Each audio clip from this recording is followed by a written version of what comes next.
8:30 de la mañana, estamos de retorno en Altavoz, estamos en Vital y en Movistar Televisión, estamos vía telefónica con el doctor Jaime Delgado Segarra, autor de la Ley de Alimentación Saludable. Muy buenos días, doctor Jaime Delgado, bienvenido a Altavoz en Vital, ¿cómo es usted? ¿Cómo está? Muy buenos días, Rumi y Aarón, un gusto saludarlos. Buen día, ¿cómo está? Para usted, a ver, cuéntenos qué es lo bonito, lo malo y lo feo de lo dicho por la presidenta Dina Boluarte en el Congreso de la República el pasado 28 de julio. Bueno, la verdad que un poco rescatable de un discurso tan largo, tan tedioso, que la verdad que yo preferí leerlo, porque ya se había compartido el discurso previamente, y hacerlo de manera más rápida, pero la verdad que ninguna novedad, ningún mea culpa, ninguna reflexión interesante, importante, y la verdad yo rescato muy poco. Lo valioso que creo que este es el último. Lo valioso que es el último discurso. Señora. Pero ¿cuáles son las ausencias en el discurso de la mandataria Dina Boluarte? El tema de seguridad, por ejemplo, es el tema más importante, prioritario, claro, afectando a todos.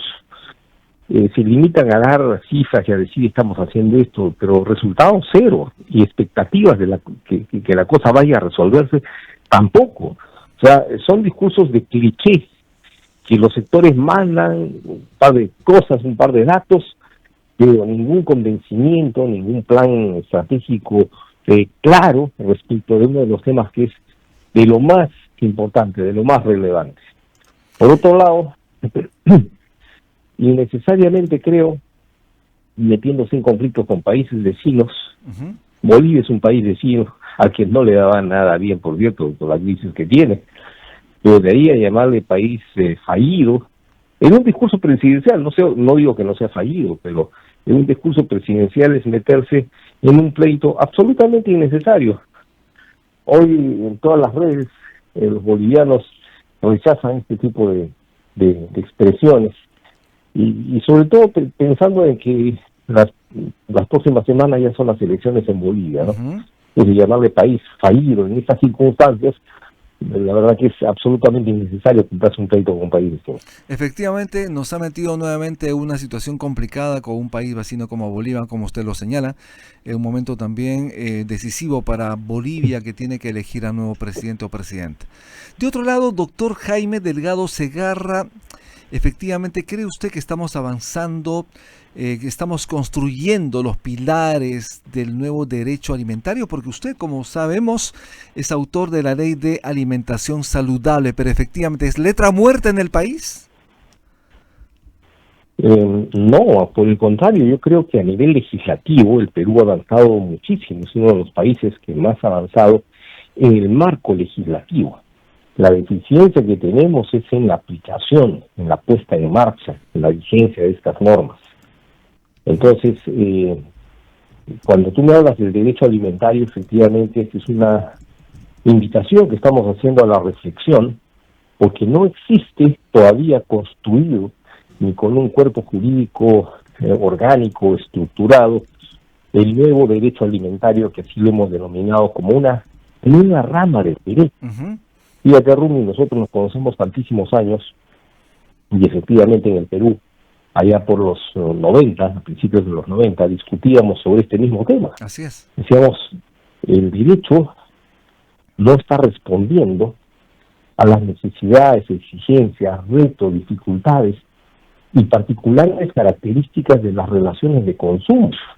Porque antes estas relaciones de consumo, estos pleitos se resolvían a través del Código de Comercio, o del Código Civil, o del Código Penal, porque no teníamos estructurado un derecho, una disciplina del derecho que atendiera con la particularidad de este tipo de relaciones asimétricas, desiguales, donde el proveedor impone y los consumidores solo tenemos que aceptar.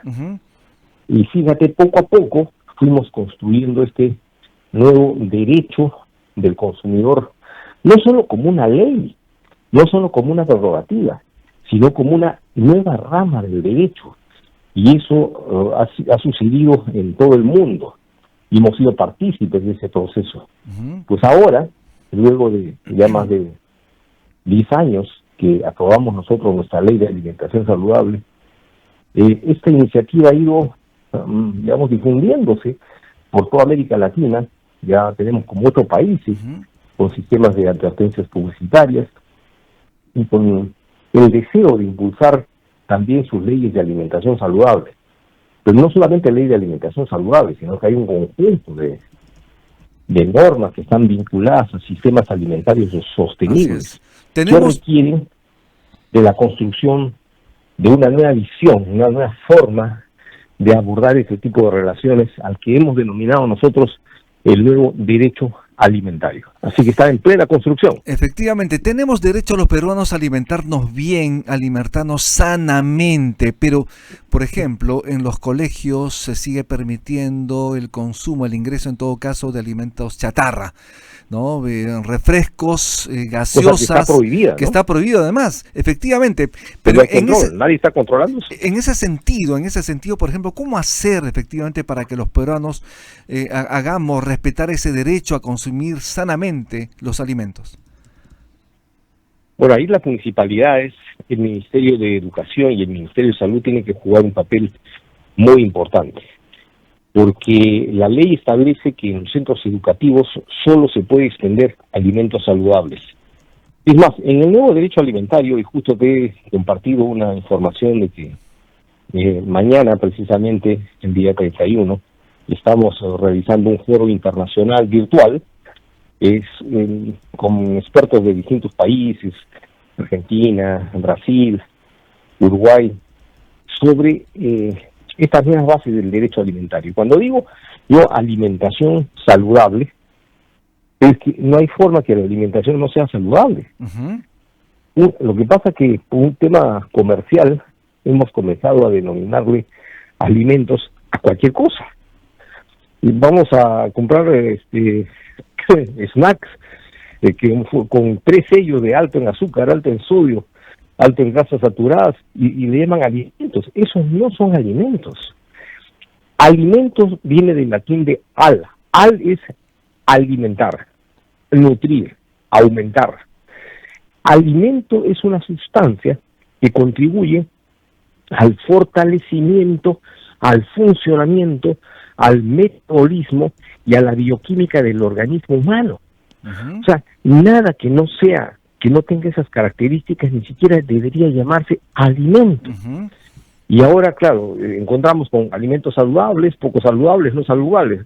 Simplemente no son alimentos. Y todos esos son nuevos conceptos que se tienen que ir afianzando en una construcción jurídica nueva, innovadora. Es por eso que usted está propiciando este debate internacional el día de mañana con especialistas de Uruguay, de Argentina, de Brasil y obviamente usted, para construir esos pilares de ese nuevo derecho alimentario. Pero a priori, para que la gente lo entienda, las audiencias lo entiendan, ¿cuáles son esos principales pilares que hay que tomar en cuenta para este derecho alimentario?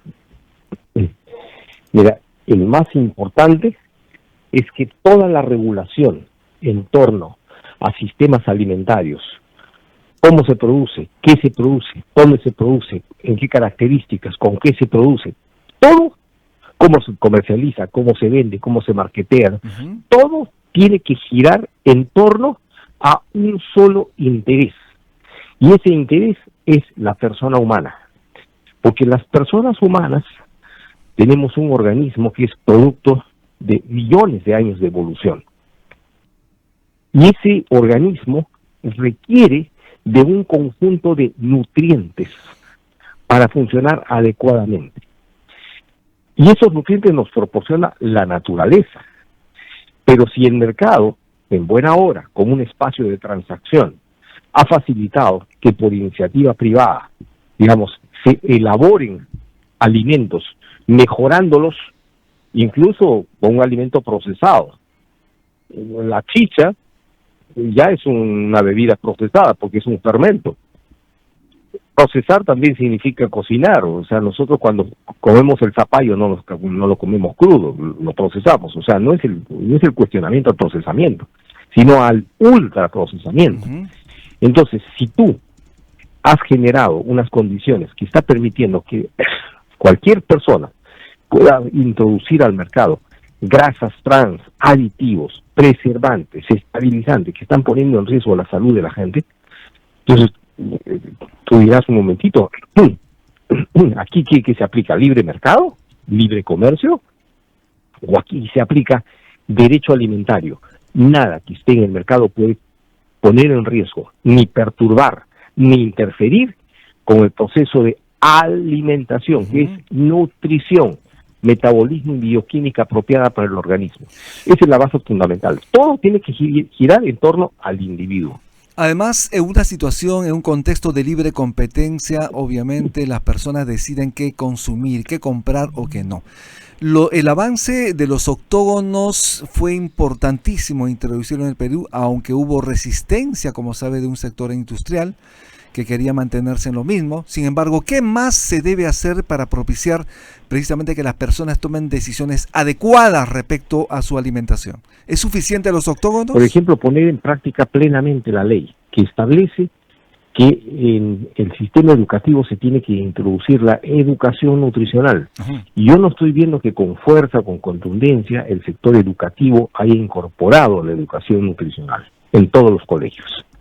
En segundo lugar, la ley no solamente habla de los octógonos, sino de la obligación de promover la actividad física diaria en los centros educativos, diaria, ya no como un curso solamente de educación física o vinculado al deporte una vez a la semana.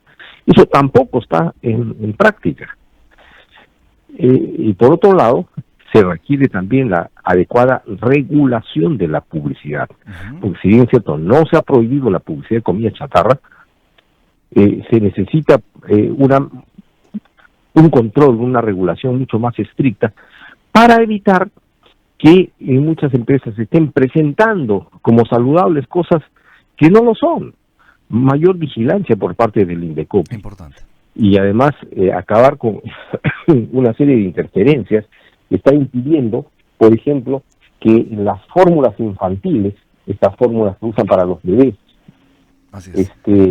están llenas de azúcar, que contienen más azúcar, muchas de ellas, que las propias gaseosas, estén exentas de poner octógonos, pese a que ya hay una sentencia de la Corte Suprema de la República estableciendo que se tiene que poner octógonos a esas fórmulas infantiles, porque así lo dice la ley. Sin embargo, eso está entrampado en el despacho del ministro de Economía, presionado seguramente por intereses empresariales que no quieren que estas fórmulas tengan los octógonos como corresponde, para que la gente, los padres de familia, sepan que cuando le dan a sus bebés estas fórmulas infantiles es como les estuvieran dando Coca-Cola. Perfecto. Doctor Jaime Delgado, éxitos en el foro del día de mañana. Gracias por estar en Altavoz en Vital. Muy amable. Muy amable. Muchísimas gracias, Aaron y Rubio. Estuvimos con el doctor Jaime Delgado Segarra, autor de la Ley de Alimentación Saludable. Haremos una pausa y regresamos de inmediato.